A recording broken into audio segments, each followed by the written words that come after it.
Good morning বন্ধুরা, কেমন আছো তোমরা সবাই? আশা করি ভালো আছো। তোমাদের আশীর্বাদে আমরাও ভালো আছি। তো আজকাল হলো সোমবার, আর এখন ঘড়িতে বাজে ঠিক সকাল 8টা। তো 8টা থেকে তোমাদেরকে সাথে নিয়ে এখন থেকে ভিডিওটা স্টার্ট করলাম।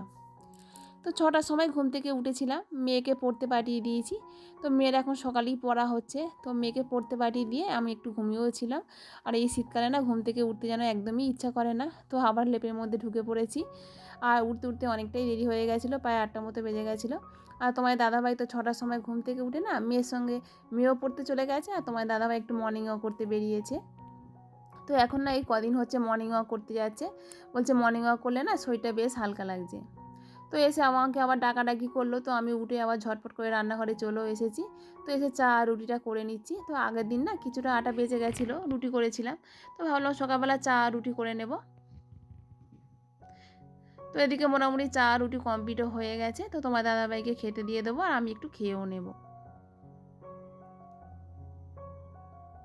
তো বন্ধুরা, এখন না তোমাদের সঙ্গে প্রতিদিনই শেয়ার করব। প্রতিদিনের ভিডিও প্রায় করা হচ্ছে, তো ভিডিওগুলো না অনেকটাই জমা হয়ে যাচ্ছে। তো ভাবলাম যেহেতু আমার ডেলি ভ্লগের ভিডিও, তো তোমাদের সঙ্গে প্রতিদিন শেয়ার করলে তোমাদেরও ভালো লাগবে, আর আমার দিতে অনেকটাই সুবিধা হবে। তো এদিকে তোমার দাদাভাই তো দোকানে চলেও গেল, আর আমি পাড়া থেকে না একটা মাছ কিনে নিয়েছিলাম। কারণ মাছ বলো সবজি বলো না, সব কিছু আমরা পাড়া থেকেই কিনি। কারণ আমাদের না বাড়ি থেকে বাজারটা অনেকটাই দূরে, তো যাওয়ার মতো কেউ নেই, তো পাড়া থেকেই সব কিছু কেনা হয়। আর এদিকে রুটি করার পরে গ্যাস ট্যাস তো কিছুই মোছা হয়নি, কারণ দোকানে কাস্টমার এসেছিলো, তো ওখানেই অনেকটা সময় চলে গেছিলো। তো তারপর অনেকটাই পরে এসে ঘরটাগুলোকে ঝাড় দিয়ে দিলাম। তো সকালবেলা ঘুম থেকে উঠেই তো মেশিনের মতো কাজ করতে হয়। সা আগের দিন রাত্রেবেলা যখন ঘুমাতে যাই না, তখন তোমার দাদাভাইকে সবসময় বলি, প্রতিদিনই প্রায় বলি, যে ঘুম থেকে উঠলেই আবার সেই সংসারের যুদ্ধ শুরু, কাজ করেই যেতে হবে। তো আমি না কাজকর্মগুলো না একদমই আস্তে আস্তে করতে পারি না। মানে আমার কাজকর্মগুলো খুবই তাড়াহুড়োর মধ্যে করতে হয়, কারণ তাড়াহুড়োর মধ্যে না করলে না আমি কাজগুলো কমপ্লিটও করতে পারবো না। আর কাজগুলো আস্তে আস্তে আমি করতেও পারবো না, কারণ হচ্ছে এদিকে দোকান রয়েছে, এদিকে বাচ্চা রয়েছে, তো আমাকে না ছুটোছুটি করেই কাজ করতে হয়। আর কাজ করার সময় আমার অতটা কষ্ট হয় না, কিন্তু যখন এই শুতে যাব না, তখনই আমার কষ্টটা হয় বেশি। আর এদিকে মেয়ের একটা বন্ধু এসেছে, তো নোটস লিখতে এসেছে, তো একটু নোটস লিখছিল মেয়ে বসে বসে। আর আমি অনেকটাই পরে এসে না রান্নাঘরটাকে ভালো করে মুছে নিলাম। তো আবার তো দুপুরবেলা রান্না করতে হবে, আর রান্নাঘর না মুছলে আমি রান্না করতে একদমই পারবো না। তো মাঝখানে ছেলেকে একটু খাইয়েও এসেছিলাম, তো একটু ছাতু খাইয়ে দিলাম, তো আবার ও ঠাংমার সঙ্গে একটু ঘোরাঘুরি করছে। তো এদিকে আবার ভাতটা বসিয়ে দিলাম। তো ভাবলাম ভাতটা বসিয়ে দিয়ে সবজিগুলোকে কেটে নেব।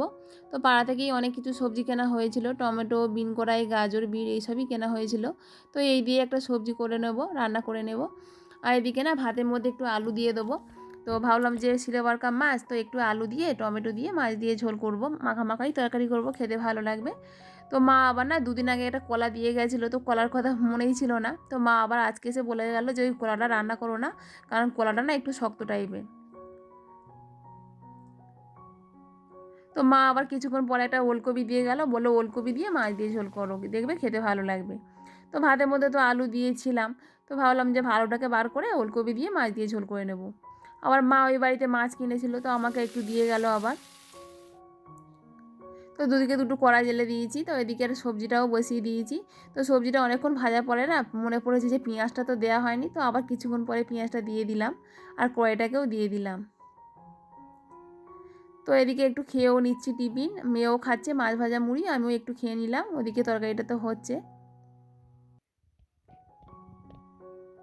তো এদিকে তরকারিটা প্রায় হয়েই এসেছে, তো মাছে মাথাটা দিয়ে তরকারিটা করেছিলাম।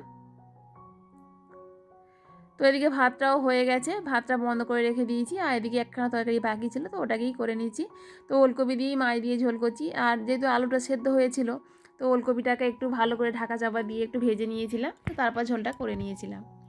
তো রান্না করার পরে না হাতে অনেকটাই সময় ছিল, আর কারেন্টটা না সেই মুহূর্তে চলেও গেছিলো, তো স্নান করবো বলে জল গরমটা করতেও পারছি না। তো ভাবলাম হাতে অনেকটা সময় রয়েছে, তো কি করা যায়, তো এগুলোকে একটু মোছামুছি করে নেওয়া যাক। আর কদিন আগে না বেড়াতে গেছিলাম, তোমরা তো জানো। তো সে বেড়াতে যাওয়ার পরে না জামা কাপড়গুলো কাচতে কাচতে না আমার যেন কী আর বলবো, কোমর পিঠ যেন যন্ত্রণায় ছেড়ে যাচ্ছে। তোমার দাদাভাই প্রতিদিনই প্রায় সেঁক দিচ্ছে, তো দিয়ে দিয়ে এখন একটু কমেছে। বেড়াতে তো খুব আনন্দ করে যাওয়া হয়, কিন্তু বেড়াতে যাওয়া আসার পরে না কারণ এইসব কাচাকুচি করতে হয় না, ওতেই তো শরীরটা খারাপ হয়ে যায়। তো রান্নাবান্না করার পরে গ্যাসটাকে সুন্দর করে মুছে নিয়েছিলাম, রান্নাঘরটাকেও সুন্দরভাবে গুছিয়ে নিলাম, আর নিচটাও একটু মুছে নিয়েছিলাম, কারণ রান্না করার পরে তেল ছিটকে তো পড়ে চারিদিকটা, তো একটু ভালো করে মুছেও নিলাম। তো তারপর স্নান করে নিয়েছিলাম। তো স্নান করে এখন একটু চুল আঁচড়ে নিলাম, কারণ হচ্ছে একটু মুখে একটু ক্রিমও লাগিয়ে নিলাম, কারণ শীতকালে বেলা বুঝতেই পারছো মুখে ক্রিম না দিলেই তো একদমই থাকাই যায় না। তো আজকে ঠাকুরের জলটা আমি দিয়ে দেবো, মেয়ে তো এখনও পর্যন্ত স্নান করেনি। তো মেয়ে তো প্রতিদিনই ঠাকুরের জল দেয়, আমাকে তো দিতে লাগে না। তো আজকে মেয়ে বললো মা তুমিই দিয়ে দাও, তো আমিই দিয়ে দিয়েছিলাম। আর এদিকে দেখো রান্নাও হয়ে গেছে, আর ওই বাড়ির জন্য একটু তরকারিও দিয়ে দিলাম, আর ছেলেকে একটু খাইয়ে দেবো। তো তারপরে আমরা খাওয়া দাওয়া করেছিলাম, তো দুপুরবেলা একটু রেস্ট নিয়েছিলাম, ঘুমানো আর হয়নি। তো এখন ঘড়িতে বাজে ঠিক 4টে মতো বাজে।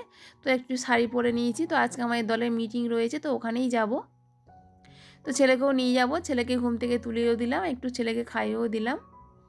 তো তারপর অনেকক্ষণ পরে এসেছি, প্রায় সন্ধ্যে হয়ে গেছে। তো বাড়িতে এলাম, তো এসে একটু ঠাকুরের সন্ধ্যেও দিয়ে দিয়েছিলাম, আর এখন কাপড় জামাগুলোকে একটু ভাঁজ করে নিচ্ছি। আর ছেলে তো চারিদিকে হাঁটাহাঁটি করে, একবার দোকানে ঢোকে, একবার বাইরে থাকে। আর কিছু খেলার জিনিস দিলে না একদমই খেলতে চায় না, কোথায় ঝাঁটা, কোথায় জুতো, কোথায় হচ্ছে ওই থালা বাসন, এইসবই নিয়ে খেলতে পছন্দ করে। আর মেয়ে ওখানে একটু পড়াশোনা করছে, আর ছেলে তো অনেকক্ষণই ঘোরাঘুরি করছিল, তারপর একটু কোলে ওঠার জন্য বায়না করছিল, তো ছেলেকে নিয়ে একটু কোলেও নিলাম। আর এখানে জামা কাপড়গুলো ভাঁজ করা হয়ে গেছে, তো এগুলো এখন জায়গা মতো গুছিয়ে রাখবো। তো বন্ধুরা, আমাদের ভিডিও তোমাদের কেমন লাগলো তোমরা অবশ্যই একটা কমেন্ট করে জানিও, আর ভিডিওটি যদি ভালো লেগে থাকে তাহলে একটা লাইক করে দিও, আর চ্যানেলে যদি নতুন বন্ধু হয়ে থাকো তাহলে চ্যানেলটিকে সাবস্ক্রাইব করে ছোট্ট পরিবারের পাশে থেকো। আর যারা যারা চ্যানেলটিকে সাবস্ক্রাইব করে দিয়েছো তাদেরকে অসংখ্য ধন্যবাদ। তো আজকের মতো ভিডিওটা এখানেই শেষ করলাম, কালকে আবারও দেখা হবে নতুন একটা ভিডিওর সাথে, ততক্ষণের জন্য সবাইকে বলছি টাটা।